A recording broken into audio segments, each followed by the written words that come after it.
Desde desapariciones inexplicables en bosques remotos del norte de Canadá, huellas de 15 pies de largo que no pertenecen a ningún animal conocido, y llamadas que susurran tu nombre desde las profundidades de la oscuridad hasta familias enteras devoradas durante inviernos brutales, cazadores experimentados que nunca regresaron y cuerpos encontrados con evidencia de canibalismo ritual. Una criatura del folclore de las primeras naciones de Norteamérica ha aterrorizado a generaciones de pueblos algonquinos desde antes de la llegada de los europeos. No es un mito conveniente, no es una leyenda exagerada para asustar niños. Es una advertencia transmitida durante siglos sobre algo que, según testimonios documentados, aún acecha en los bosques más remotos de Canadá y el norte de Estados Unidos. 4 de cada 5 ancianos de las tribus Cree, Ojibwe y Algonquin advierten a sus hijos que si escuchan una voz llamándolos desde el bosque, especialmente durante el invierno, no deben responder, no deben voltear y sobre todo no deben seguir la voz hacia los árboles. Lo que están a punto de escuchar son los casos documentados de encuentros con el Wendigo, el devorador de carne humana que crece más hambriento cuanto más come. Esto es lo que sabemos sobre la criatura que la cultura nativa americana teme por encima de todas las demás. Los grandes lagos de Norteamérica se extienden a través de la frontera entre Estados Unidos y Canadá, abarcando Ontario, Michigan, Wisconsin y Minnesota. Es una región de bosques densos, lagos profundos e inviernos despiadadamente fríos. Durante siglos fue el hogar de pueblos algonquinos, los Cree, los Ojibwe, los Algonquin, los Innu y los Naskapi. Estas tribus desarrollaron sistemas de creencias complejos basados en Manitou, espíritus que habitan en la naturaleza. Algunos Manitou son benévolos, otros son indiferentes, y algunos son malignos más allá de cualquier comprensión humana. El más temido de todos estos espíritus malignos es el Wendigo. La palabra Wendigo deriva del proto-algonquino Wintecowa, que algunos lingüistas traducen como búho, aunque el significado más aceptado es el espíritu maligno que devora a la humanidad. Los Cree lo llaman Witico, los Ojibwe dicen Windigo, los Abenaki lo conocen como Kiwakuf, pero el concepto es el mismo en todas las tradiciones. Es un ser sobrenatural que transforma a los humanos en caníbales. En versiones más antiguas del mito, es un monstruo que una vez fue humano pero que se transformó después de cometer el acto más prohibido en las sociedades nativas: el canibalismo. Las descripciones físicas del Wendigo varían, pero hay elementos consistentes. Es descrito como grotescamente delgado, con piel cenicienta estirada sobre huesos visibles. Sus labios han sido masticados o están completamente ausentes porque se los ha comido a sí mismo en su hambre insaciable. Sus ojos son hundidos o brillan con luz antinatural. Tiene garras afiladas y dientes amarillentos. Algunos relatos dicen que mide 15 pies de altura.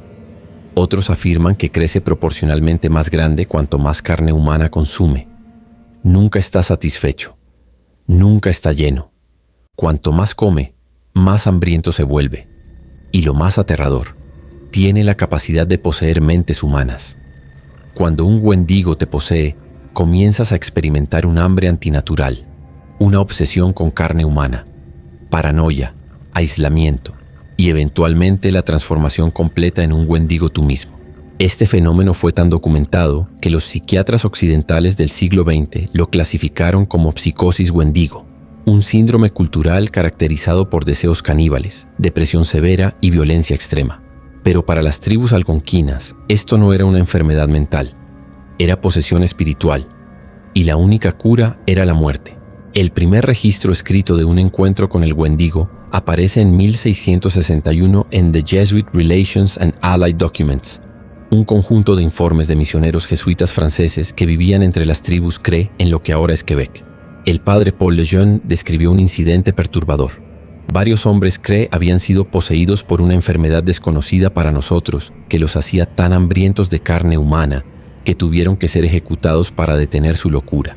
Lejeune no usó la palabra Wendigo en su reporte, pero su descripción coincide perfectamente con lo que los Cree llamaban posesión Wendigo. Durante los siglos siguientes, los empleados de la Hudson's Bay Company, la compañía de comercio de pieles que dominaba el norte de Canadá, documentaron múltiples casos en sus registros oficiales. Comerciantes y tramperos reportaban encuentros con nativos americanos que afirmaban estar perseguidos por el Wendigo o que acusaban a miembros de su comunidad de haberse transformado en Wendigos. En algunos casos, las comunidades ejecutaban preventivamente a individuos sospechosos de estar convirtiéndose en wendigos antes de que pudieran dañar a otros. Esto no era superstición sin fundamento. Había patrones observables. Durante inviernos particularmente duros, cuando la comida escaseaba, algunos individuos comenzaban a mostrar comportamientos extraños: aislamiento extremo, miradas vacías, obsesión con la carne, paranoia sobre ser comido por otros. Los ancianos tribales reconocían estos signos como las primeras etapas de la transformación wendigo. Y en varios casos documentados, estos individuos efectivamente cometieron actos de canibalismo. El caso más infame es el de Swift Runner. Swift Runner era un trampero cree de las llanuras de Alberta, Canadá. Trabajaba para la Hudson's Bay Company, estaba casado y era padre de 6 hijos. En 1875 sirvió como guía para la policía montada del noroeste de Canadá. Era un hombre respetado en su comunidad, conocido como un cazador competente. En el invierno de 1878-1879, Swift Runner y su familia se encontraban en un campamento remoto junto con otras familias Cree. Ese invierno fue particularmente brutal. Las temperaturas descendieron por debajo de los 40 grados centígrados. La caza era escasa. El hambre se instaló en el campamento. El hijo mayor de Swift Runner fue el primero en morir de inanición. Aquí es donde la historia se vuelve aterradora. A solo 25 millas del campamento de Swift Runner había un puesto de suministros de emergencia de la Hudson's Bay Company. Con comida disponible, ayuda accesible. Un viaje difícil sí, pero posible. Swift Runner nunca intentó ir allí. En cambio, según registros posteriores, mató a los miembros restantes de su familia, su esposa, sus 5 hijos, y los comió. Cuando llegó la primavera, Swift Runner apareció en Fort Saskatchewan, solo, demacrado, con una historia confusa sobre cómo su familia había muerto de hambre. Pero las autoridades sospechaban. Organizaron una expedición al campamento. Lo que encontraron fue evidencia indiscutible de canibalismo: huesos humanos con marcas de corte, cráneos rotos para extraer el cerebro, rastros de un festín grotesco. Swift Runner fue arrestado. Durante el interrogatorio confesó completamente. No negó nada, pero su explicación fue consistente. Había sido poseído por un espíritu wendigo. No era él quien había hecho esas cosas. Era el wendigo dentro de él. Los psiquiatras que lo evaluaron notaron que mostraba remordimiento genuino. Lloró al hablar de sus hijos, pero también describió un hambre que no podía controlar, una compulsión que superaba cualquier amor paterno o instinto de supervivencia. No era yo, repetía. El wendigo me hizo hacerlo.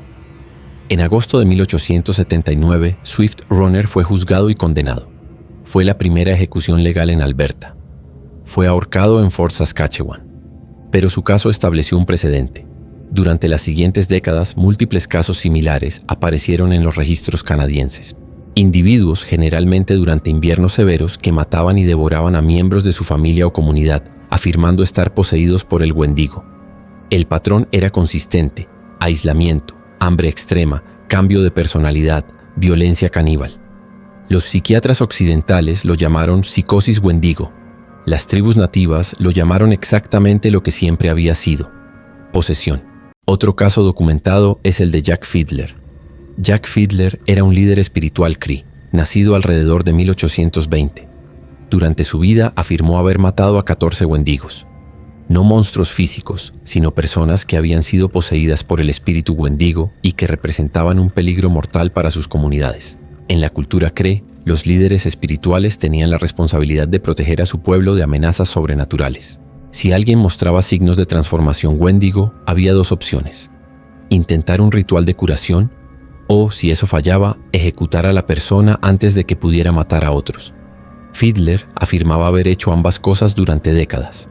En 1907, a la edad de 87 años, Fiddler fue arrestado por las autoridades canadienses. El cargo: asesinato. Específicamente el asesinato de una mujer Cree, que según Fiddler estaba a punto de transformarse completamente en un wendigo. Durante su juicio, Fiddler explicó: ella ya no era humana. El wendigo estaba dentro de ella. Sus ojos habían cambiado. Su hambre era antinatural. Si no la mataba, habría devorado a otros en la tribu. El tribunal canadiense no aceptó esta defensa. Para ellos era simplemente asesinato. No consideraron el contexto cultural, las creencias espirituales o el hecho de que Fiddler había protegido a su comunidad durante toda su vida. Fiddler fue condenado. pero antes de que pudiera ser ejecutado, se suicidó en su celda.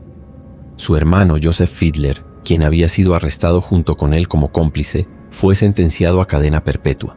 Eventualmente se le otorgó un indulto, pero murió 3 días después de recibirlo, aún en prisión.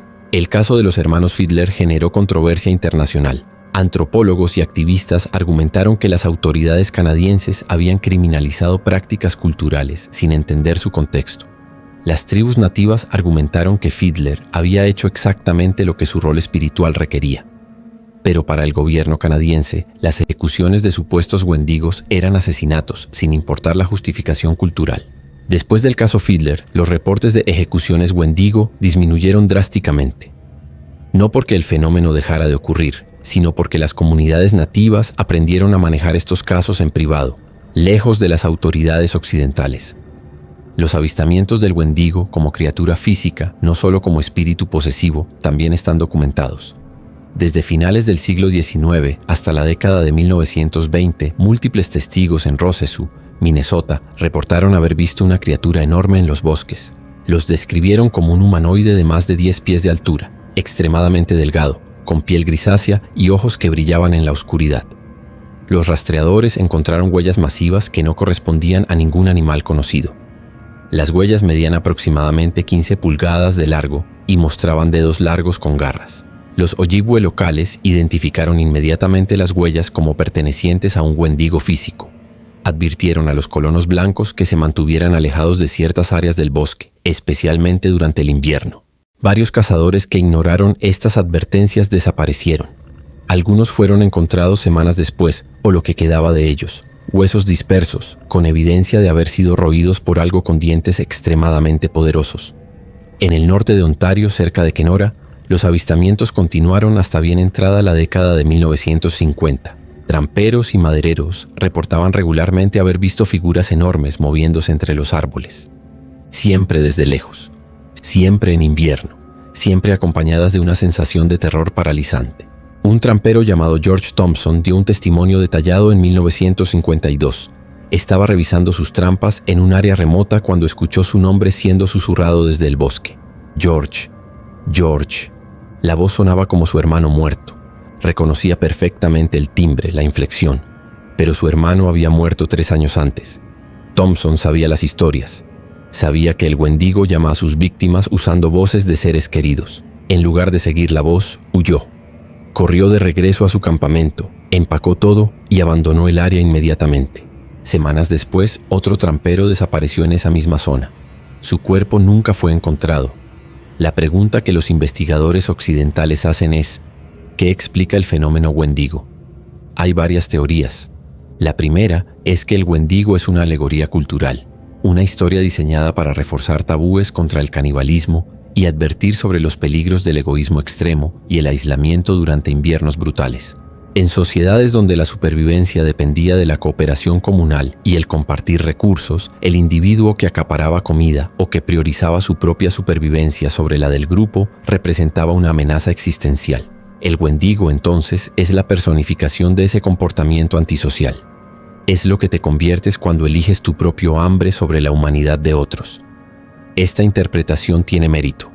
Las historias wendigo definitivamente servían una función social, reforzando valores comunitarios y advirtiendo contra el comportamiento tabú. Pero no explica los casos documentados de canibalismo real. No explica los avistamientos físicos de criaturas que no coinciden con ningún animal conocido.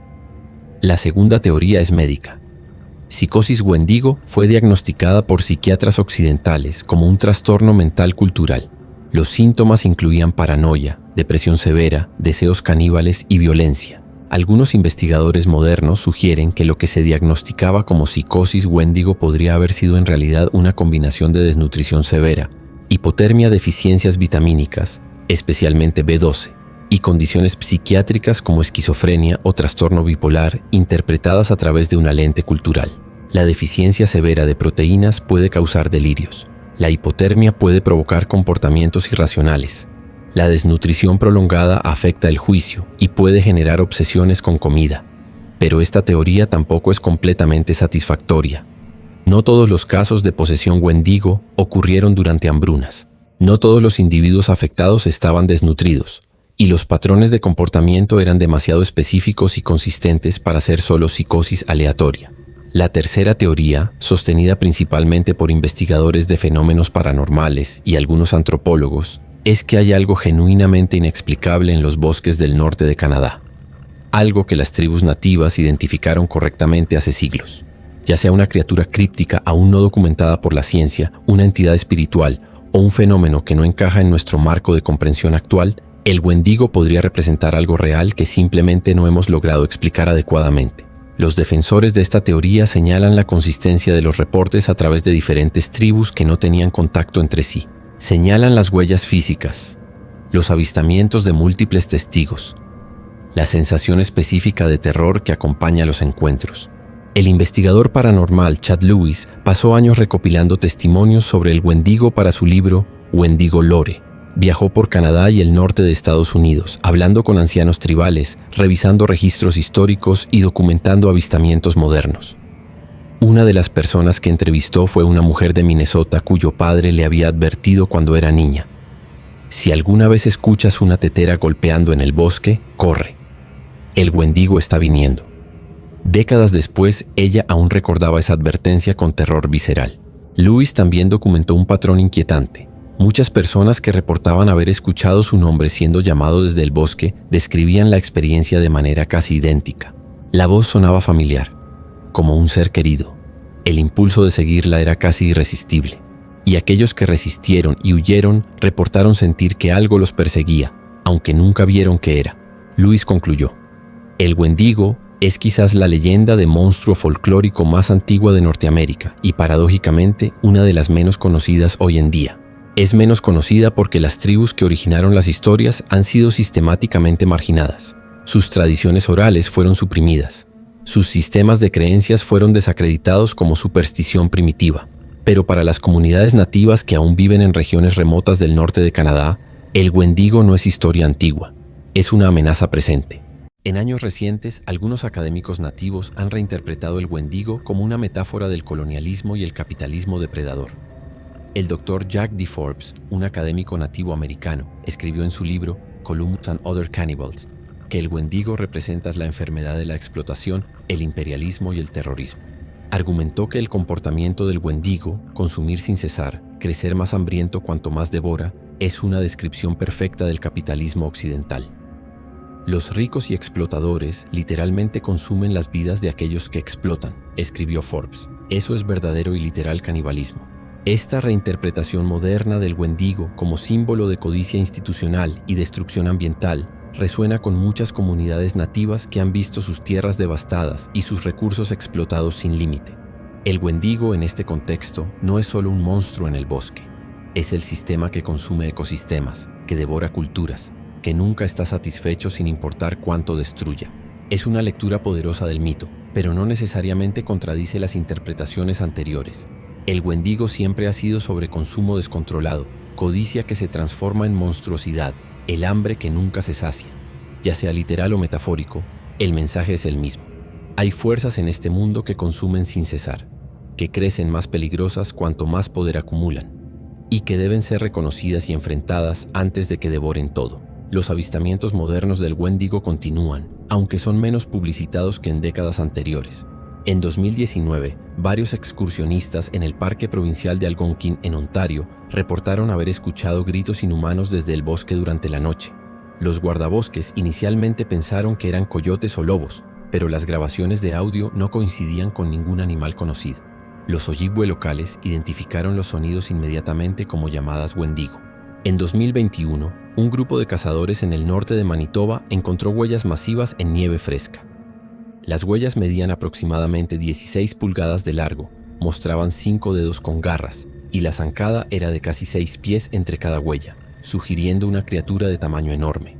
Las fotografías de las huellas circularon en redes sociales.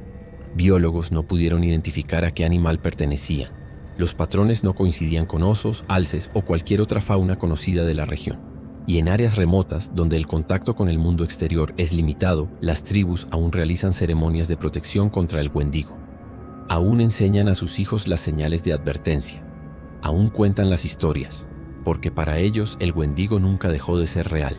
Lo que hace que el Wendigo sea particularmente aterrador, más allá de su apariencia física o su hambre insaciable, es lo que representa. Es el monstruo dentro de nosotros. Es lo que nos convertimos cuando abandonamos nuestra humanidad.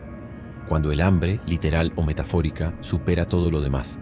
Cuando estamos dispuestos a consumir a otros para nuestra propia supervivencia.